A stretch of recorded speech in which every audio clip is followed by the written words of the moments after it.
From a pop star's Tesla hiding a murdered teen, Detectives found what they believe to be human remains after someone reported smelling a foul odor coming from that Tesla. to a parenting influencer sentenced to 30 years for systemic child abuse, Court recalls the matter of State of Utah versus Hildebrand.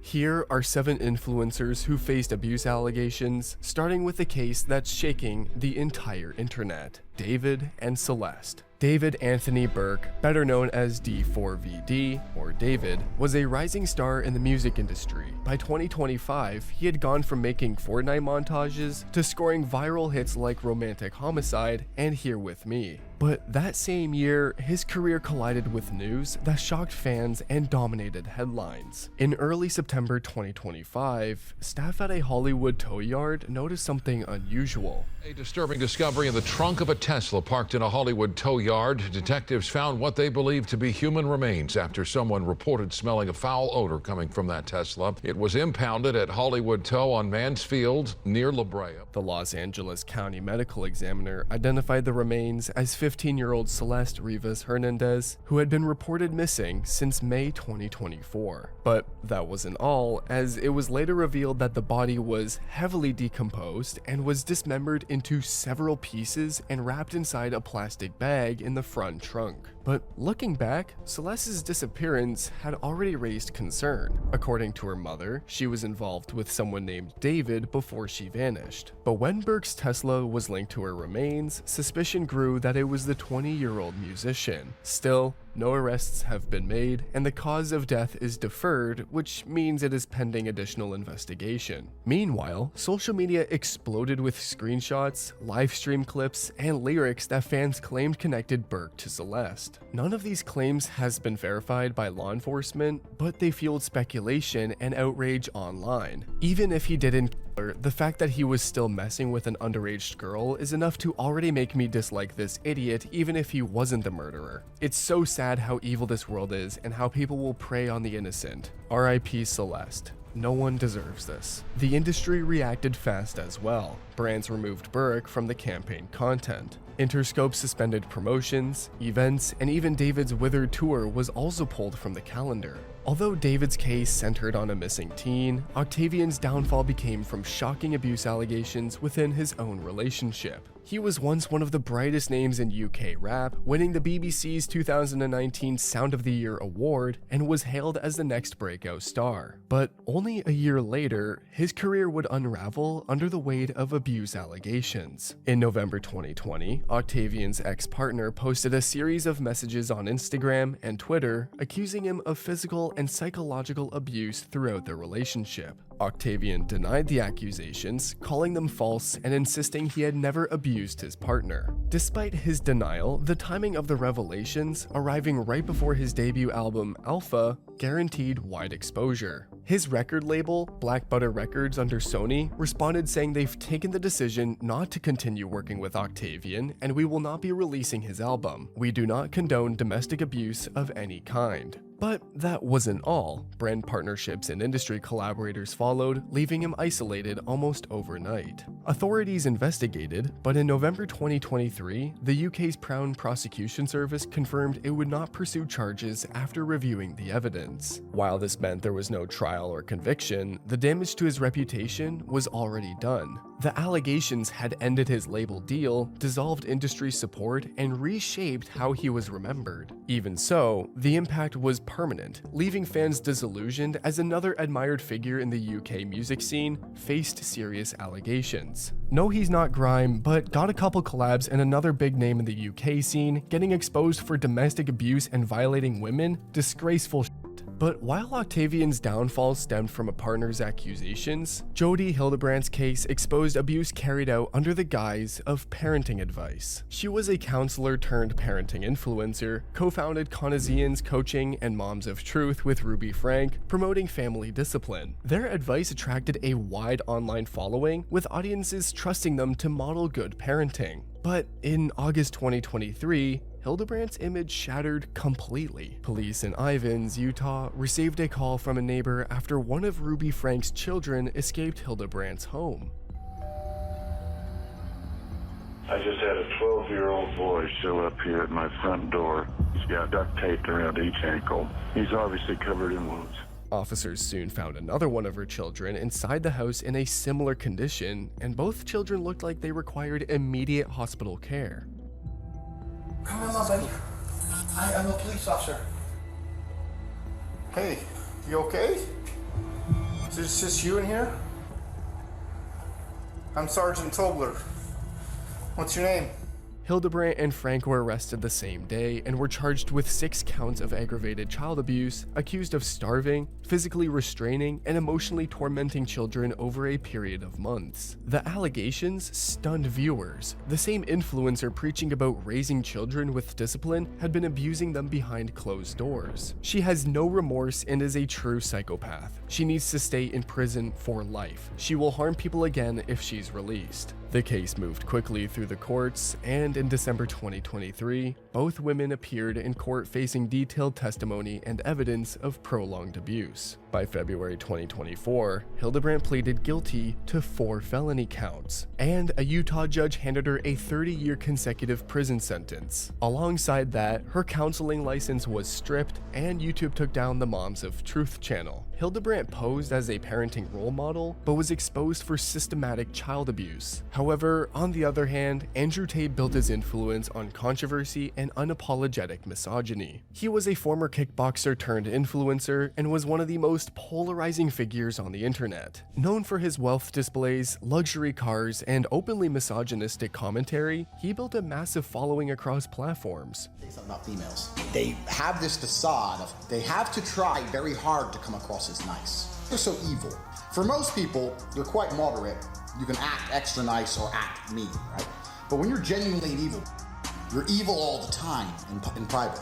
So when you go in public, you have to try very hard to put on the nice act. However, his notoriety shifted from online controversy to a criminal investigation. On December 29, 2022, Romanian authorities arrested Andrew Tate and his brother Tristan Tate, accusing them of human trafficking, rape, and organized crime. Prosecutors alleged that the brothers and 2 Romanian women had lured women under false pretenses, coerced them into creating adult content, and controlled their earnings. Following the arrest, Tate was held in pre-trial detention, which Romanian courts extended multiple times in early 2023 as investigators gathered evidence. After months in custody, he was moved to house arrest in March 2023. Later, his legal status shifted again, placing him under judicial control, meaning he remained under restrictions while awaiting trial. However, the worst of it all was that the allegations carried particular weight because of Tate's existing reputation. Long before his arrest, he had drawn criticism for calling women property and promoting what many described as a blueprint for online misogyny. Bride is walking down the aisle to marry the groom. The father walks next to her and gives her away. True or false? Absolutely. But I've been married twice, as it turns out, and on both occasions, I didn't believe that the woman was being handed to me as chattel, as property. And just like that, his fallout was immediate. Meta banned him from Facebook and Instagram, TikTok blocked his content, and YouTube suspended his channel. These made the audience voice out how dangerous his influence had become. I feel uncomfortable being on the same planet as him, and to think that he is influencing the next generation sickens me. But while Tate's bans highlighted the dangers of toxic influence, David Dobrik's downfall came from allegations tied to those around him. He rose to fame on YouTube as the face of the vlog squad, known for high-energy pranks and stunts. By 2020, he had become one of the platform's biggest creators, attracting brand deals with SeatGeek, Bumble, Chipotle, and a podcast with Spotify. But in 2021, allegations tied to his circle would derail his career. In March 2021, Insider published an investigation in which a woman who was featured on David Dobrik's channel says she was raped by a Vlog Squad member in 2018, the night they filmed a video about group sex. She also said that she was too intoxicated to consent to sex with Dominicus Ziglatus, aka Dirt Dom, during the night they were filming for the vlog. While Dobrik was not the one accused of assault, the video, shot for his channel, was later described as enabling the environment where the assault took place. Around the same time, ex-collaborators and assistants started speaking up about a toxic culture around Dobrik's brand. Former member Big Nick said, "The group was toxic and like a cult." The response to his actions was swift. Frank's Red Hot, Chipotle, Bumble, and SeatGeek officially announced they will not be partnering with Dobrik going forward. Spotify ended his podcast, and YouTube temporarily demonetized his channels. Dobrik posted multiple apology videos, but took a long hiatus from content. Consent is something that's super important to me. Whether I'm shooting with a friend or shooting with a stranger, I always make sure that whatever the video I'm putting out, I have the approval from that person. However, none of these helped win back his reputation, as people started criticizing David Dobrik's influence over young audiences, saying his audience is made up of mostly children and teens, and that's the worst part. They will think this behavior is okay because he never has actually consequences to his actions. And while Dobrik's case exposed the risks of influencer culture, Onision's story revealed years of alleged grooming and abuse behind viral fame. Onision, born Gregory Jackson, was one of YouTube's earliest viral creators, known for skits, commentary, and edgy humor. Okay, so the reason I'm having your son... Yeah, son/daughter. No, you need to pick a gender. Yeah. But behind the views, allegations of grooming, manipulation, and abuse began surfacing as early as 2011. A video featuring his then-girlfriend, Shiloh Hoganson, and Onision, where he is heard telling her, "You know this video is never going to be online, right? No one will ever know how much I abuse you." By 2019, these accusations reached a breaking point. Several women, including Sarah, a former fan who had lived with Onision, and his spouse, Kai, came forward, stating that Jackson and Kai groomed her while she was still a minor. In 2020, the story crossed into mainstream attention when journalist Chris Hansen, best known for To Catch a Predator, began covering Onision on his own YouTube channel. And what appealed to you about that? It wasn't like you were some kid in the middle of Saskatchewan someplace with no social life or no popularity of your own. You were a star, and yet you still were, somehow struck by the fact that Onision got back to you? In January of that year, Onision infamously called 9/11 on Hansen and fellow creator Repzion when they arrived at his home for an interview. Hi, there's a person who's been stalking me online, and they just showed up to my house. Okay, and they're outside now? Yes, they're knocking on my door. Okay. And do you know if they have any weapons? They have a bunch of camera people, like they're YouTube stalkers. Okay. But no weapons seen? I didn't see any weapons. I just saw 6 guys in my driveway, and one of them is knocking on my door. And the one that's knocking on your door, is he the main one that you said has been stalking you? Yes, he's a stalker. He's yelling things at me through the door right now. Okay, and do we know his name at all? It's Chris Hansen.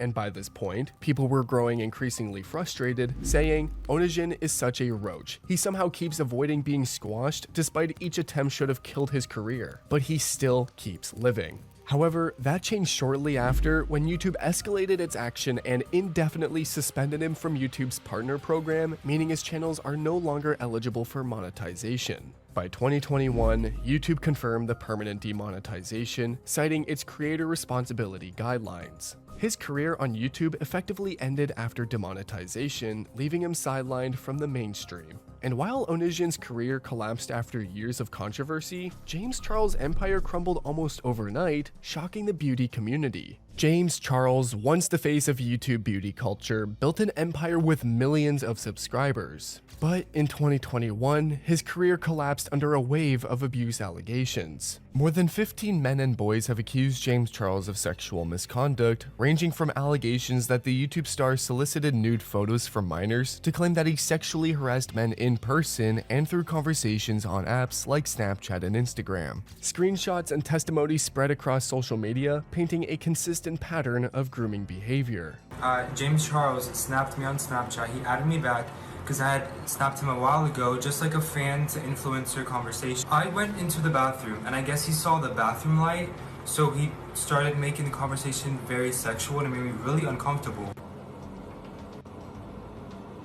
He proceeded to send me explicit pictures of his body.